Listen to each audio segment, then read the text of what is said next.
الحمد لله ثم الحمد لله الحمد لله الذي هدانا لهذا الدين القويم وما كنا لنهتدي لولا أن هدانا الله وأشهد أن لا إله إلا الله وحده لا شريك له وأشهد أن سيدنا وحبيبنا محمدا عبد الله ورسوله اللهم صل وسلم وبارك على سيدنا وحبيبنا محمد وعلى آله وصحبه وسلم يا رب تسليما كثيرا. بسم الله الرحمن الرحيم. Të gjitha falenderimet e plota dhe madhështia absolute i takojnë vetëm Allahut të madhëruar, Zotit të vetëm të gjithësisë. Atë e falenderojmë që na bani prej muslimanëve dhe e bani muslimanin vëlla me muslimanin kudo qoftë. Në çdo cep të globit që të jetë, muslimani është vëlla me muslimanin. Pastaj të gjitha salavatet dhe selamet mate për zemërta, ja dërgojmë sot në këtë ditë dhe në çdo moment të jetës sonë, ma të mirit edhe ma të shtrenjtit të krijesave të Allahut, Hazreti Muhammedit alayhi salatu wassalam, i cili u dërgua mëshirë për të gjitha krijesat dhe i cili dëshmoi në një ditë prej ditëve të bekuara të jetës së tij se do të mbërri kjo çështje ku ka mbërrit nata dhe dita. Dhe ku jemi në një cep prej cepave të globit tonë, dhe ku jemi në zemër të Skandinavisë, dhe ku janë shqiptarët, ambasadorët më të mirë të Islamit, që e mbajnë amanetin e të parëve brez mas brezi, dhe e lartësojnë fena Allahut Azza wa Jall brez mas brezi, dhe për kujdesen për fena Allahut Azza wa Jall brez mas brezi, dhe edukojnë fëmijët e tyne brez mas brezi për të thënë La ilaha illallah Muhammadur Rasulullah, dhe për të majtë të gjallë me këtë dëshmi hynore vlerat më të mira me të cilat njeriu dëshmohet si khalifi i Allahut në tokë, mëkamsi i Zotit në tokë, për të ndërtuar jetën, për të ndërtuar besimin, për të ndërtuar harmoninë, për të ndërtuar vlerat më të mira të moralit, për të jetuar njeriu në paqe me vllain e tij njeri, kudo qoftë, në çdo pllën prej cepave të tokës tonë, të dashtun dhe të shtrenjtë. Me shumë kënaqësi e kam prit ftesën bujare të krye imamit të kësaj bashkësie vlerash të muslimanëve e shqiptarë në Danimarkë për të marrë pjesë në këtë xhuma mubareke. Edhe me pas fatmirësinë me ju drejtu me këtë mesazh. Dhe po mendoja se cila është gjaja më e mirë me të cilën unë mund të flas sot përpara jush. Dhe mu kujtua shënimi i një imami turk, i cili kishte shënuar tek dera e xhamisë një mesazh shumë të çuditshëm, por shumë me vlerë dhe shumë interesant, që thot kështu: fëmijëve, para se t'ja mësoj adhurimin, duhet t'ja mësoj moralin, sepse në të kundërt, fëmijët mund të bëhen nesër hajdut që falin namazin, hipokrit që agjerojnë Ramazanin, gënjeshtarë që shkojnë në haxh, fajdexhi që thirrin kurbanin dhe ekstremistë që shqiptojnë shahadetin. E çuditshme, por madhështore. I thanë një të urti se filani prej bashkëmoshatarëve fluturon përmbi ujë. Ky njeri bën një mrekulli të jashtëzakonshme. Ai buzëqeshi, edhe tha, po edhe mizat, edhe mushkonjat fluturojnë përmi sipërfaqen e ujit. Allah. Personi vazhdoi dhe i tha, po ai edhe ecën përmi sipërfaqen e ujit. Ai qeshi dhe tha, po një copë druri, po ta vendosim mi sipërfaqen e ujit, ecmi të dhe normalisht rrjedh me rrjedhën e ujit. I habitur, ai dhe njerëzit përreth i thanë të urtit, po çfarë është mrekullia në sytë e tu? Dhe tha, mrekullia e vërtet të dashurit e mi është të ecësh në mesin e njerëzve dhe mos të humbësh parimet e moralit dhe të virtytit. Mos të gënjesh, mos të vjedhësh, mos të përflasësh njeri, të jesh njeri me një fytyrë, me zemër në të cilën nuk ka vend për smirën, për zilinë dhe urrëtitjen për tjetrin, kushdo qoftë tjetri. Mos të tradhtosh besimin e njerëzve në ty dhe mos t'i thyesh zemrën askujt për njerëzve. Me pak fjalë, të jesh njeri, kjo është mrekullia kryesore. Allahu subhanahu wa ta'ala urdhon në Kur'anin famëlar duke i treguar melekëve të tij për një kreatyrë të çuditshme, të re për krejt melekët. Nuk e njihnin, nuk e dinin se çfarë ishte. Allahu subhanahu wa ta'ala ju ahoqi Kurreshtjen, i tha inni ja'ilun fil ardi khalifa. Unë po krijoj në tokë një mëkamës. Njeriu është mëkamësi i Zotit në tokë. Unë edhe ju jemi mëkamësit e Allahut azza wa jall në tokë. Dhe mos mendo se përgjithësia është e vogël, ti je mëkamësi i krijuesit tënd në tokë. Vetëm të nalesh për pak dhe të mendosh se çfarë kërkon Zoti prej teje. Zoti i gjithësisë nuk të ka lënë vetëm dhe nuk ke ardhur në këtë botë fillikat, pa e ditë se nga do të shkosh, si do të veprosh, çfarë do të bësh, si do të sillesh, të gjitha ti ka vendosur përpara durve tuaja. Madje e ka zbukuruar jetën tënde me mrekulli të panumërta, duke të kujtuar në krye të herës se ti je mrekullia më e madhe e krijimit. Ti je ai për të cilin Zoti i gjithësisë i thot melekëve të tij se unë po krijoj në tokë një mëkamës.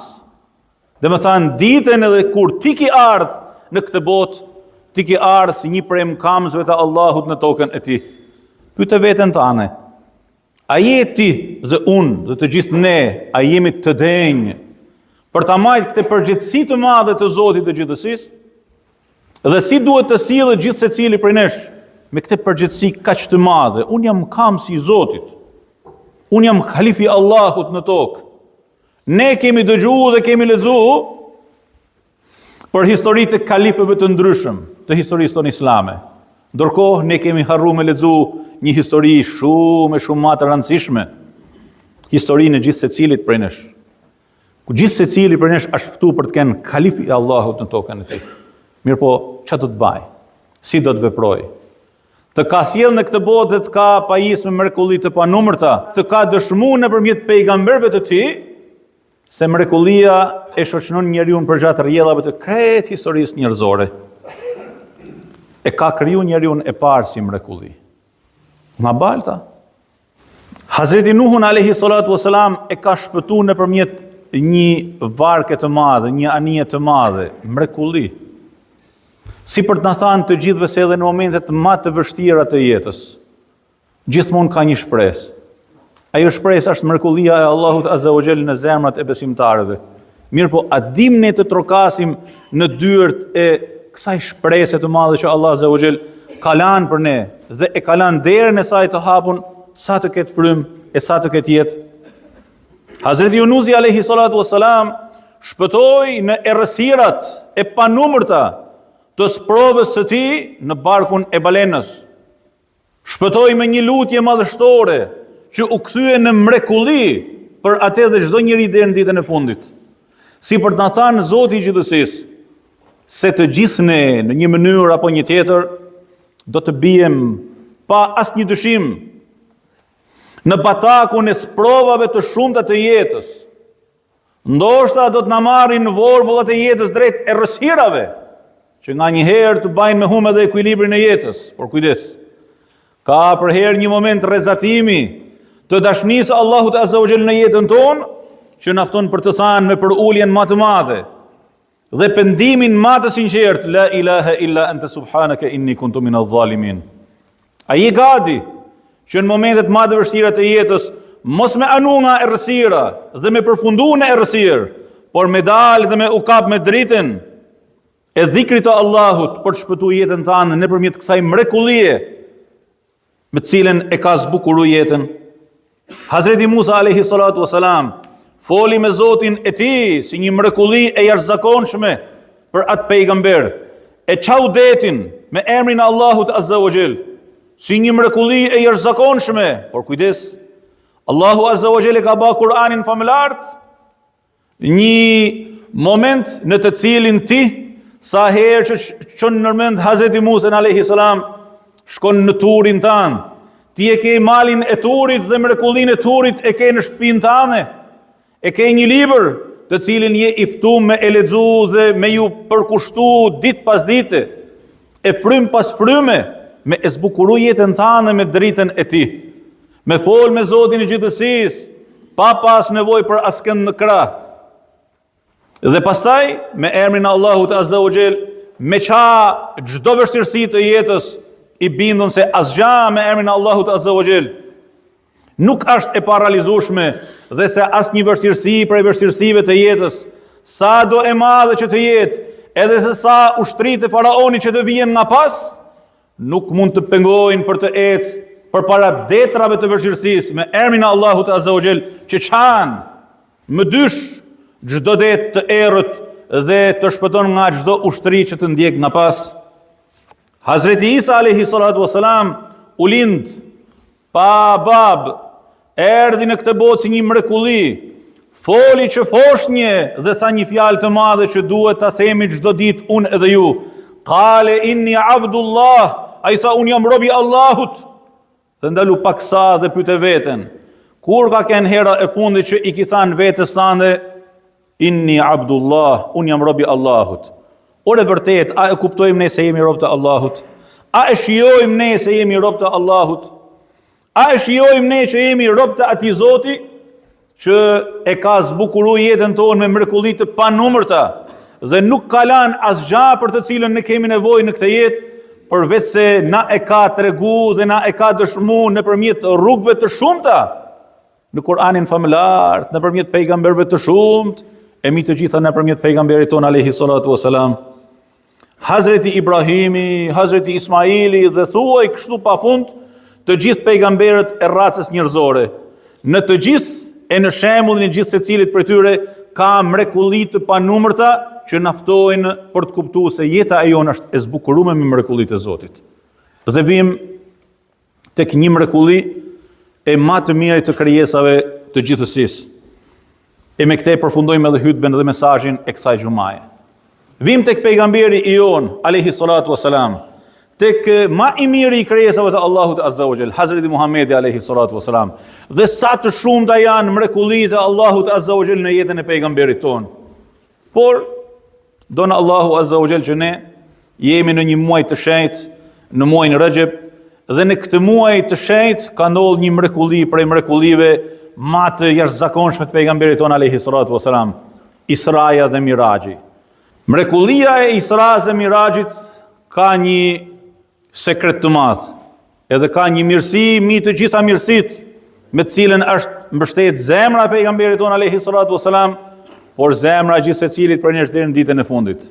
Ai ka asaj mrekullie është dhuntia më e madhe e asaj nate, namazi, 5 namazet ditore për besimtarët deri në ditën e fundit.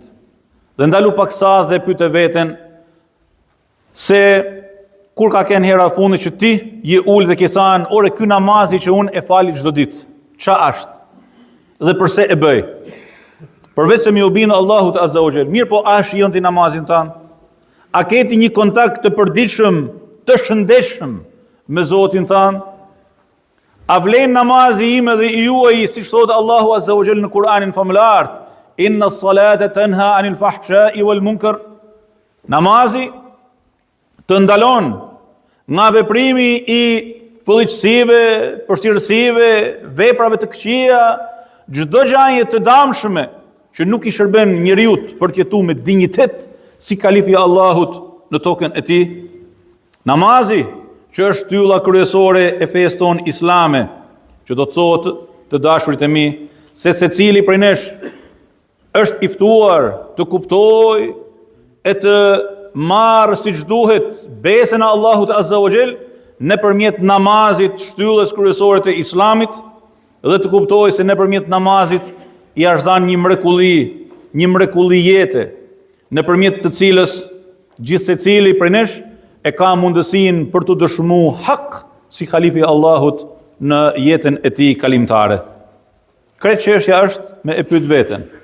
A jemi ne të denjë me e shiju namazin, me realizu namazin siç duhet dhe nëpërmjet namazit më ndërtu vlerat e komunitetit, e vlerat e bashkësisë, e vlerat e qytetërimit të vlerave tona si musliman? Kjo është sfida, e kjo është thirrja, dhe kjo është mënyra më e mirë për të lexuar ngjarjen e Isras dhe të Mirajit, të cilës i qasemi gjatë këtyre ditëve dhe e shijojmë leximin e ndollive të shumta të saj, duke u lutur Allahut Azza wa Jall me na bë prej atyre që e ndiqojnë fjalën dhe veprojnë më të mirën e saj.